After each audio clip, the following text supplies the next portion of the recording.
Hər vaxtınız xeyir olsun, əziz izləyicilər. Bugün hüquq nəzəriyyəsi tarixində, ümumiyyətlə hüquqşünaslıqda əhəmiyyətli yerə malik olan bir mövzudan danışacağıq. Bu xalis hüquq nəzəriyyəsidir.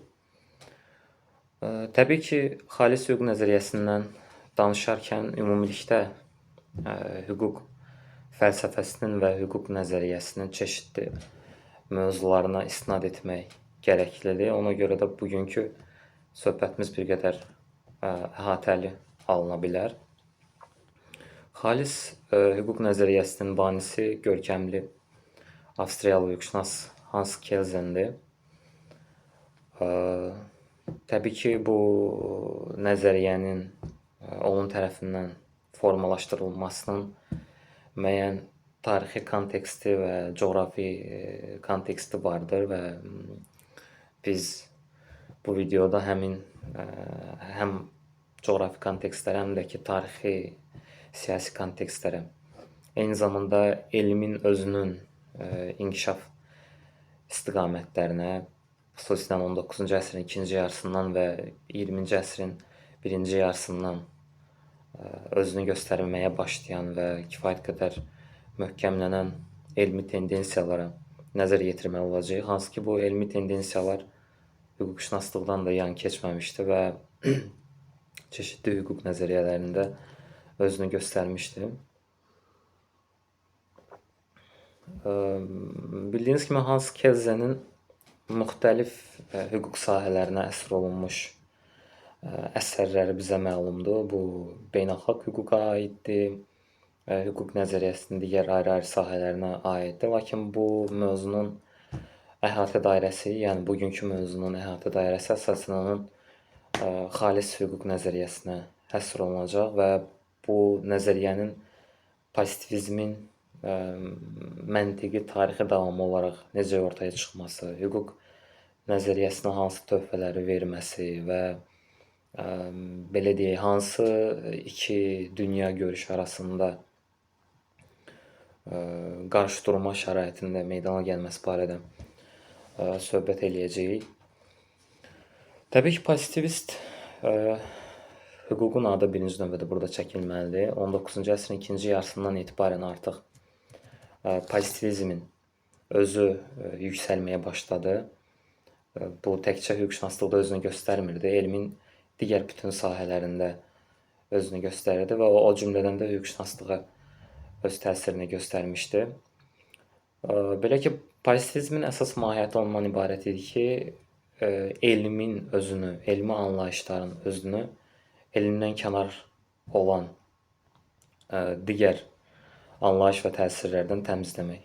Və bu özünü hüquqşünaslıqda da göstərdi və pozitivist hüquq nəzəriyyəsi beləcə formalaşdı və onun demək olar ki, ən görkəmli nümayəndələrindən biri də məhz Hans Kelsen olmuşdu.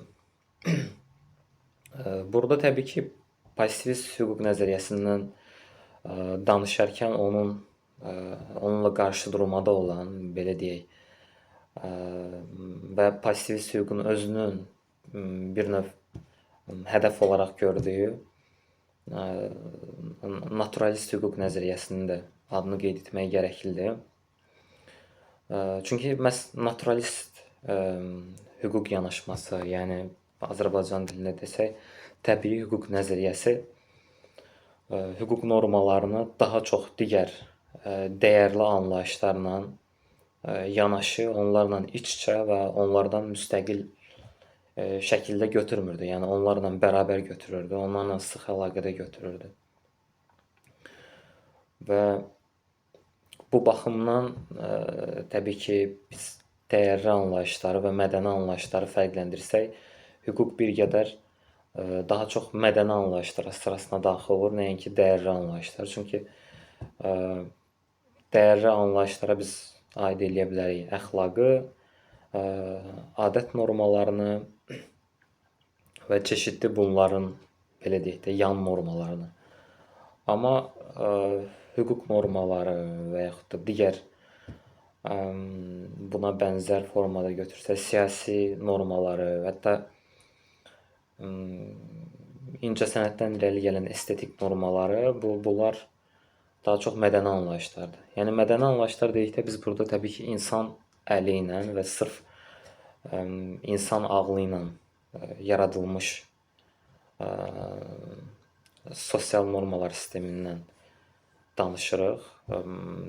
Əxlaq normaları daha çox yaxşı və yaxud da pis kimi dəyər mühakimələrinə əsaslanır.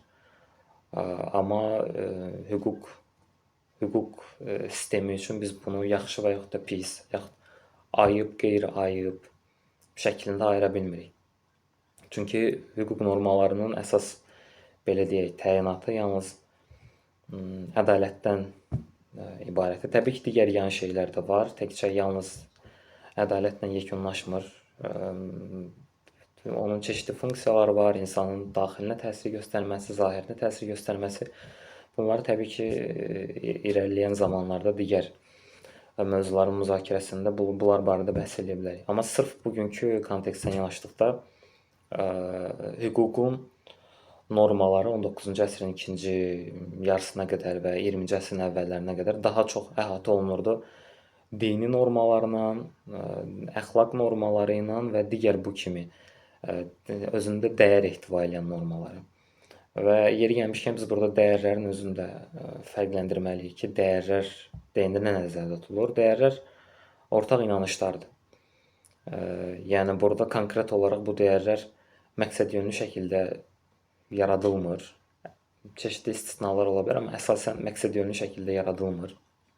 İnsanlar bir araya toplaşıb, gəlin bu dəyərləri formalaşdıraq şəklində onları yaratmırlar. Bunlar ortaq inanclar, ortaq həyat tərzi şəraitində özlüyündə meydana çıxan və özlüyündə cəmiyyət üçün əhəmiyyət kəsb edən çeşitli başlanğıclar rolunu oynayırlar. Hansı ki, bu başlanğıclar əsasında ayrı-ayrı normalar formalaşdırılır və bu başlanğıcların özünün əsasında gündəlik məişət tələbatları təşkil edə bilir. Buna əxlaq normaları içərisində, xüsusən də adət normaları içərisində bir çox örnəklər vermək olar ki, bugün bizim adət norması olaraq riayət etdiyimiz əksər şeylər əsasən gündəlik məişət tələbatlarından meydana çıxıb. Bunlar çeşitli atalar sözlərində görmək mümkündür. Bunları bizim gündəlik olaraq istər batil inanc formasında görmək mümkündür, istərsə də gündəlik həyat tərzimizdə bunların hər birini görmək mümkündür. Bu da ayrı bir mövzudur, ayrı bir predmeti olan məsələdir. Bugünkü mövzunun əhatə dairəsindən çox uzaqlaşmamaq üçün bu mövzuya da toxunmayacağıq. Və məhz bu cür normalarla əhatə olunmuşdu 19-cu əsrin ikinci yarısı, 20-ci əsrin əvvəllərinə qədər və demək olar ki, elə hansı ki elzənə qədər bu belə idi ki, çeşitli dəyərli anlayışlar, çeşitli dini normalar, xüsusən də bu insan haqları ideyasından irəli gələrək belə idi ki, Allah insanı yaradıb və Allah insana müəyyən haqlar verib və bu haqlardan irəli gələrək də insan çeşitli dini normalarla yaşamır. Yəni bir növ belə götürsək, hüququn əsas mənşəyini Allah bu kimi dini ideyalar təşkil edirdi və bu özlüyündə təbii ki, xeyli dərəcədə hüququn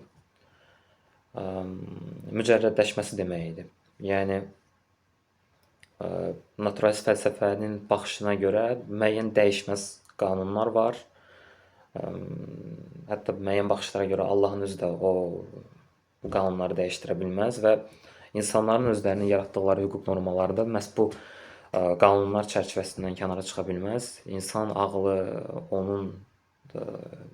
onun özünün deyil, bu ağlın özü də Allah tərəfindən verildiyindən və o yaradıcı ideyanın bir növ bir parçası olduğundan onun yaratdığı hər şeydə məhz o yaradıcı iradəyə zidd olmamalıdır. O cümlədən də hüquq normaları. Və ümumi elmin özündə pozitivizmin yüksəlişi ilə hüquqşünaslıqda da bu ideyalardan bir növ hüquq normalarının təmizlənməsi zərurəti ortaya çıxdı. Çünki xeyli dərəcədə mücərrəd idi, yəni fiziki sözlərlə ifadə etsək, əllə tutula biləsi demək olar nəsə yox idi hüquqda və hüquqşünaslığın özünün predmeti dedikdə konkret nə nəzərdə tutulurdu, bu aydın deyildi. Və bu əhəmiyyətli funksiyanı özünün xalis hüquq nəzəriyyəsi əsəri ilə Hans Kelsen hüquqşünaslıq tarixində oynadı.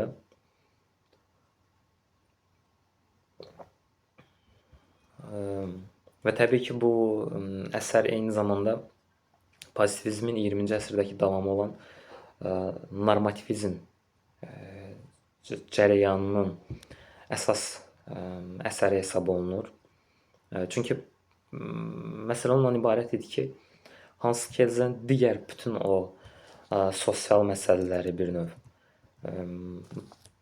az öncə saydığımız həmin o dəyərli anlayışları hüquq normalarından kənarlaşdırmağı və sırf adından da göründüyü kimi xalis hüquq normalarını ortaya qoymağı və onları təhlil eləməyə əsas götürmüşdü. Və bu hüquq normalarında heç şübhəsiz ki, yalnız dövlət tərəfindən qoyulan, dövlətin müəyyənləşdirdiyi və normativ hüquq aktlarda öz əksini tapmış və təhlil edilməsi, belə deyək də, mümkün olan hüquq normaları ola bilərdi. Qalan digər ideyalar, digər prinsiplər yalnız bunun belə deyək də, bəzək-düzəyi ola bilərdi. Təbii ki, bu bəzək-düzəyi hissəsində daha irəliləyən vaxtlarda çalışacağıq gələk və bunları da izah eləməyə çalışacağıq. Bu məsələyə toxunmazdan əvvəl təbii ki, önəmli olan məsələlərdən biri də hüquqa, madam ki, biz hüquqşünaslığı, hüququn özünü belə deyək, predmet kimi, hüquqşünaslığın predmeti kimi götürürük. Bəs bu predmetə hansı prizmadan baxacağıq və ondan çıxış eləyərək digər məsələlərə necə baxacağıq? Sualını da aydınlıq gətirək. Məsələ ondan ibarətdir ki, hüquq həm hüquq fəlsəfəsinin predmetidir, həm də hüquq nəzəriyyəsinin predmetidir. Bəs hüquq fəlsəfəsi hüquqa necə baxır və hüquq nəzəriyyəsi hüquqa necə baxır? Bu sualın özünü də aydınlaşdırmaq gərəklidir. Təbii ki, hüquq fəlsəfəsinin əsas çıxış nöqtəsi fəlsəfədir. Yəni, o hüququ ümuməcburi sosial normalar sistemi şəklində görür və onun formalaşmasına təsir göstərən dəyərləri də, ideyaları da, prinsipləri də əhatə eləyir. Heç şübhəsiz ki, hüququn özünün, hüquqşünaslığın içərisində olan anlayışlara da sirayət eləyir. Bunlar da özlüyündə fəlsəfədən müstəqil deyirlər. Yəni, fəlsəfə olmadan, fəlsəfi zəmin olmadan onların özünü də nəzərdən keçirmək bir qədər natamam yanaşma olardı. Amma daha səthi ifadə eləsək, hüquq fəlsəfəsi hüquqa dəyərlər, ideyalar, prinsiplər çərçivəsində və digər sosial normalarla qarşılıqlı əlaqədə olmaq şərti ilə nəzər yetirir. Hüquq nəzəriyyəsi isə fərqlənir. Bu anlayışlar nə qədər bir-birlərinə yaxın görsənsələr də və həqiqətən də yaxındırlar o öz yerində, nə qədər hətta bir sıra hallarda eyni götürülsələr də, hüquq nəzəriyyəsi bir qədər hüquq fəlsəfəsindən fərqlənir. Çünki hüquq nəzəriyyəsinin əsas çıxış nöqtəsi məhz hüququn özüdür, hüququn özündə olan anlayışlardır. Çünki o, hüquq daxilində yerləşən qavramlar arasındakı münasibətləri öyrənir. Bunların istər norma yaradıcılığına, istərsə də ki, bunların yaradıcılıqdan sonraki tətbiq proseslərində özlərini göstərməsinə, insan həyatına hansı formada təsir göstərməsinə, nə formada səmərəli olub, nə formada dəyərli olmasına və s. bu kimi məsələlərə həsr olunan bir elm sahəsidir. Təbii ki, bunu aydınlaşdırmaq niyə əhəmiyyətlidir? Çünki belə demək mümkünsə, məhz hüququ elmi müstəviyə gətirən ən fundamental əsərlərdən biri elə xalis hüquq nəzəriyyəsi olmuşdu. Çünki o belə götürürdü ki,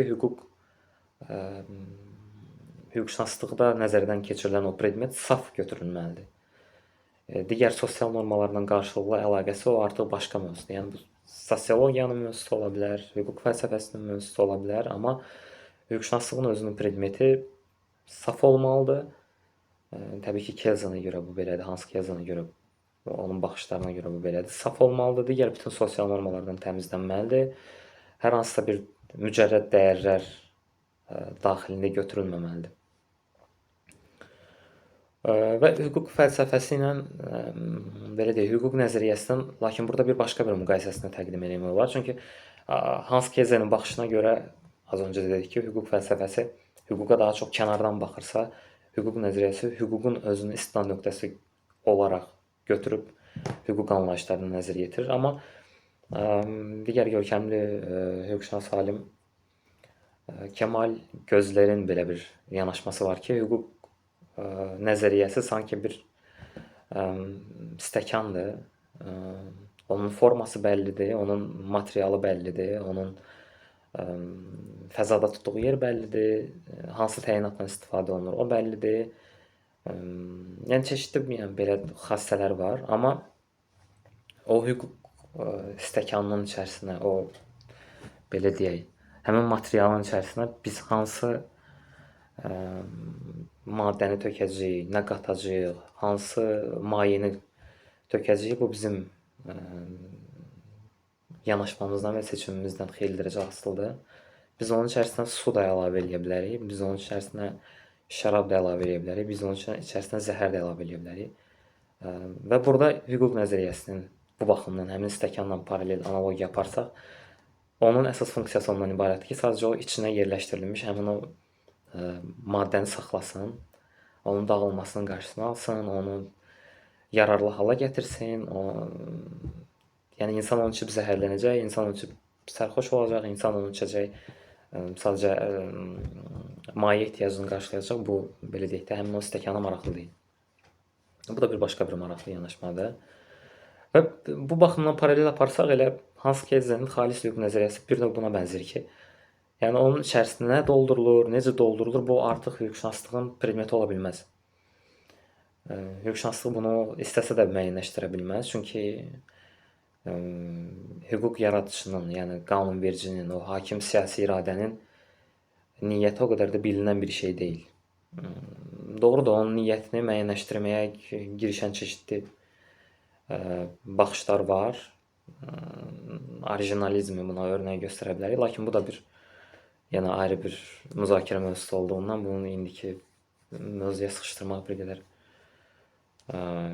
yersiz olardı, amma növbəti müzakirələrdə bu barədə danışmaq olar. Yəni o niyyət bəlli deyil, ona hansı dəyərlər daxil olur bəlli deyil, amma iradə bəllidir. Yəni konkret olaraq hansı niyyətlə bu norma yaradılır, bu praktikada necə tətbiq olunacaq, bunun belə deyək, digər normalarla qarşılıqlı əlaqəsi nədir? Əsas olan bunlardır. Onun hansı sosial normalardan qidalanması, onun hansı ideyalardan bəhrələnməsi və onun digər hansı sosial normalarla qarşılıqlı əlaqədə olması artıq hüquq nəzəriyyəsinin mövzusu deyil. Hans Kelzenin yanaşması, belə deyək də, bundan ibarətdir. Təbii ki, yenə də səthi yanaşlıq bundan ibarətdir, çünki onun buna həsr olunmuş çeşidli məqalələri var, onun xalis hüquq nəzəriyyəsi əsəri var, bunları oxumaq tövsiyə olunandır. Amma ümumi belə deyək, səthi çərçivədə onun yanaşması bundan ibarət idi. Və biz az öncə danışdığımız o pozitivist hüquq nəzəriyyəsinin bu baxımdan az öncə danışdıqlarımızı da sistemləşdirsək, 4 əsas xassəsini göstərə bilərik ki, elmin o predmeti obyektiv olmalıdır, yəni subyektiv ola bilməz. Doğruda belə bir deyim var hüquqşünaslıqda ki, 2 hüquqşünas olan yerdə 3 fikir var, amma ağlın yolu birdir, belə bir deyim də var. Yəni, belə deyək, konkret hərənin subyektiv həqiqəti var deyə, hərə öz baxışını gətirə bilməz deyə iddia bir qədər hüquqa daha çox kim istədi özünə tərəf çəkir yanaşmasını gətirə bilər.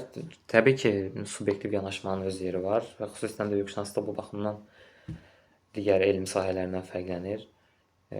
Çünki müəllif bu sahəyə öz baxışlarını gətirə bilir. Və yenidən mövzu çərçivəsinə qayıtsaq, burada əsas olan odur ki, xalis hüquq nəzəriyyəsinin yanaşması ondan ibarətdir ki, hüquq nəzəriyyəsinin də bu baxımdan predmeti obyektiv olmalıdır. Dərk edilə bilən olmalıdır, bunun çeşidli qanuna uyğunluqları olmalıdır, bu qanuna uyğunluqlar məntiqə əsaslanmalıdır, rasional olmalıdır, digər irrasional, digər belə deyək, mücərrəd ideyalardan tamamilə kənar olmalıdır, müstəqil olmalıdır. Və o elmin özündən elmin təbii ki, predmetini fərqləndirməyə özündə ehtiva edir. Söhbət pozitiv nəzəriyyədən gedir, pozitiv hüquq nəzəriyyəsindən gedir. Və bu baxımdan onun əsas vəzifəsi də elə o araşdırdığı, tədqiq etdiyi predmeti tanımaqdır və elm özünə yad olan digər bütün ünsürlərdən tamamilə təmizlənməlidir, yəni saf olmalıdır. Təbii ki, bu xassələrin özünü ayrı-ayrılıqda götürüb yenə də təhlil eləmək mümkündür ki, nə dərəcədə özünü doğruldur, nə dərəcədə doğrultmur. Hər halda burada hüquqşünaslıq kontekstində götürsək, biz hüquq nəzəriyyələri olan iki, belə deyək, nəhəng baxışlar olan naturalist nəzəriyyə ilə pozitivist nəzəriyyənin qarşıdurulmasını nəzərimizə saxlamalıyıq ki, biri tamamilə digərinə əks olaraq, söhbət ilkin dövrlərdən gedir də, indi təbii ki, tam olaraq, belə deyək, sırf ifrat dərəcədə birinə üstünlük verilmir. Bunlar bir-biri ilə balanslıdır. Amma əvvəlki dövrlərdə o qarşıdurulmanın olduğu dövrlərdə hansı ki, çeşidli hüquq nəzəriyyəsində debatlar da olub bununla bağlı. Ayrı-ayrı müəlliflərin bir-birinə qarşılıq olaraq yazdığı məqalələr də var. Yenə bu mövzulara digər mövzuları müzakirə edərkən toxuna bilərik. Hələlik bu çərçivədə qeyd edək ki, hüquqa naturalist baxış daha çox, belə deyək, digər ideyaları, xüsusən insan haqları ideyasını, insanın aliliyini əsas götürürsə və o ədalət ideyasına əsas götürürsə və hüquq normaları ilə bu ədalət ideyasının nisbətində ədalətə üstünlük verirsə, xalis hüquq nəzəriyyəsində daha çox normanın özünü tədqiq eləmək əsas götürülür və bu yalnız belə deyək də, konkret olaraq qüvvədə olan və müəyyən siyasi iradə ilə möhkəmlənmiş hüquq normasının təfsiri ilə çərçivələndirir hüquq nəzəriyyəsini. Yalnız konkret qüvvədə olan normativ hüquqi aktların, onların tərkib hissələri olan normaların təhlilini, onların təfsirini əsas götürür və təfsirin də yenə çeşidli metodları var, çeşidli növləri var. Az öncə qeyd olunduğu kimi, yəni hərə özü istədiyi kimi təfsir eləyə bilməz və bu heç də ağlabatan deyil ki, hər kəsin belə deyək,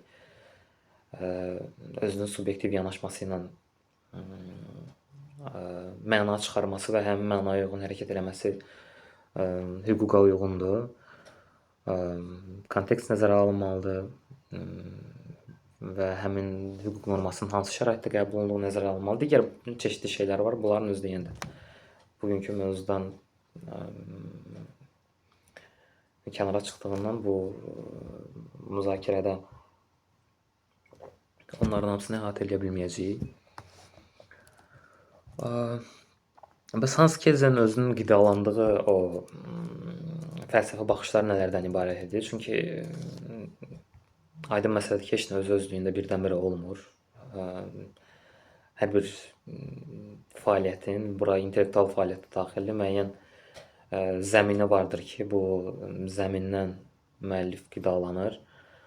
Onun əsas, belə deyək, götürdüyü müəllif daha çox Kant idi.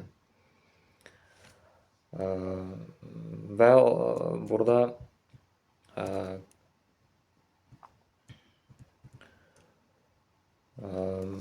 Təbii ki, Kantı tam şəkildə mənimsəməmişdi. Onun ideyalarından kənara çıxdığı, onu təkzib elədiyi məsələlər də var idi.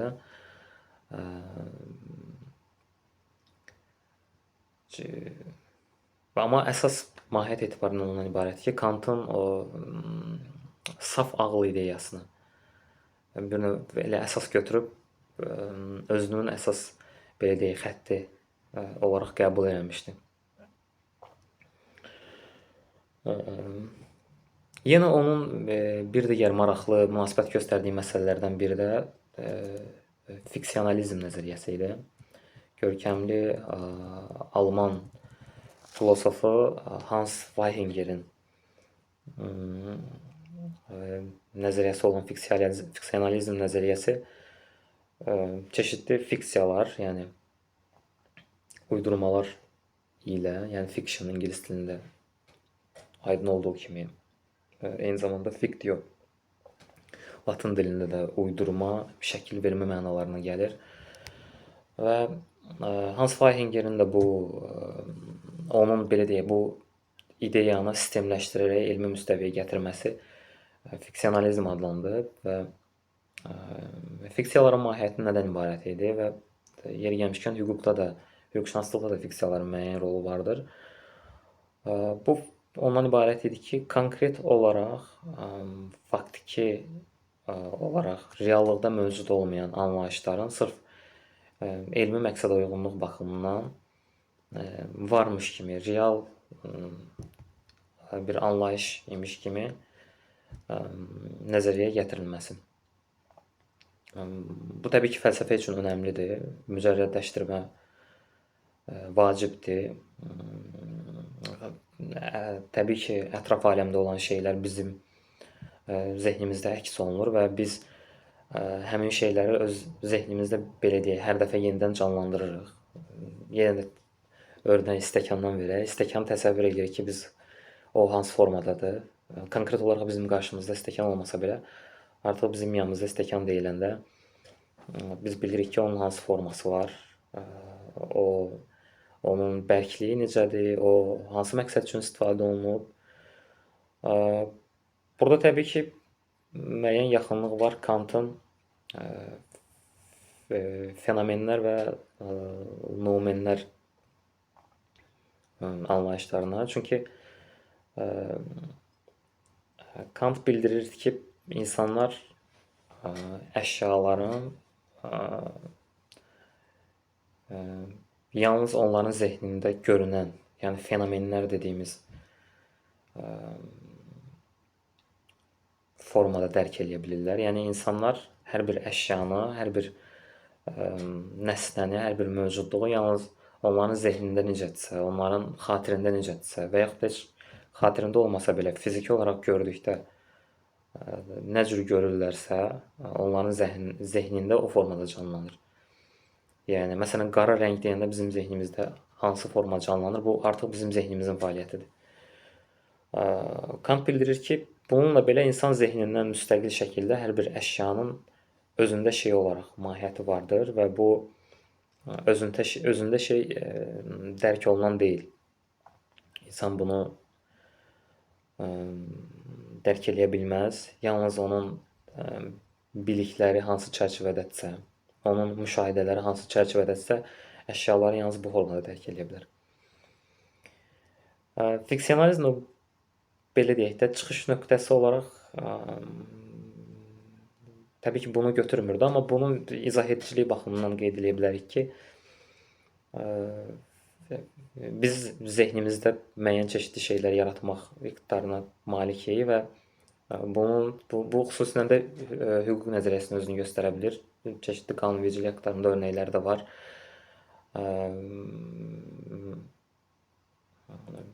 Prezumsiyalar, hüquqi prezumsiyaların özünü bu baxımdan fiksiya olaraq götürə bilirik və fiksiyaların özlərində çeşidli növləri var. Bunların da hüquq nəzəriyyəsində oynadığı rol ayrıdır. Bu da bir qədər əhatəli mövzu olduğundan çox uzaqlaşmamaq üçün əsas məsələdən bunu da saxlayaq növbəti müzakirələrə, növbəti söhbətlərə. Və xalis hüquq nəzəriyyəsinin bu baxımdan yanaşması ondan ibarət idi ki, tamamilə bu fiksiyalardan imtina edilməlidir. Yəni bunlar da yenə hüquq normasından kənar olan anlayışlardır. Hansı ki biz hüquq normasını götürürük, onun hipotezası var, dispozisiyası var, sanksiyası var. Əsas çərçivə bununla məhdudlaşır. Yəni digər bütün hüquqdan kənar olan az öncə saydığımız dəyərli, mədəni kontekstlər, anlayışlar bura daxil deyil. Təbii ki, burada başqa bir məsələ çıxır ortalığa. Bəs əsas norma necə olsun? O qrund norma, təməl norma necə olsun? Hansı ki, bu təməl norma konstitusiyanın əsasını təşkil eləyir və konstitusiyada normativ hüquq aktların iyerarxiyasında ən yuxarı pillədə durur. Digər bütün normativ hüquq aktlar buna əsaslanmalıdır və bu konstitusiyada ifadə olunan normalar təməl ideyalar və prinsiplər şəklində özünü göstərir. Və bir qədər tənqidi yanaşsaq, təbii ki, Hans Kelzenin nəzəriyyəsində belə deyək, həmin saflığının və saf hüquq normalarını əhatə edə bilmədiyi məsələ bu idi. Çünki konstitusiyada əsasən ifadə olunan ideyalar sözsüz ki, hakim siyasi iradənin məhsuludur. Amma yenə də nəticə etibarən orada da formalaşdırılan və orada da normativ müstəviyə gətirilən əsas ideyalar hüququn özündən gəlmir. Və konstitusionalizmdən biz bilirik ki, bir sıra hallarda elə hazır qüvvəyə minmiş konstitusiya, yəni qüvvədə olan konstitusiya bir əvvəlki konstitusiyanın, yəni bir əvvəlki əsas normaların təksibinə əsaslanır.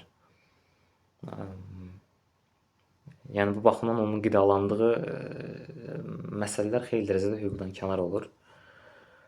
Yenə də bunun özü bir başqa bir müzakirə mövzusu olduğundan burada çox toxuna bilməyəcəyik. Lakin ümumiləşdirmə baxımından qeyd edək ki, hüquq nəzəriyyəsinin inkişafı və hüququn elmi müstəviyə gətirilməsi, təfsirin bir belə deyək, pozitivizmin davamı olaraq çıxması, hüquq normalarını bir elmi material olaraq əllə tutula bilən predmet olaraq nəzərdən keçirilməsi, onun hüquqdan kənar olan anlayışlarla münasibətlərinin və dəyərlərlə münasibətlərinin aydınlaşdırılması baxımından Hans Kelzenin xalis hüquq nəzəriyyəsi kifayət qədər əhəmiyyətli yerə sahibdir hüquqşünaslıqda və ümumiləşdirmə baxımından qeyd edə bilərik ki, sonda hüquq hər nə qədər dəyərlərlə, belə deyək, dəyərlərdən asılı olmayan və dəyərlərin yaxşı, pis,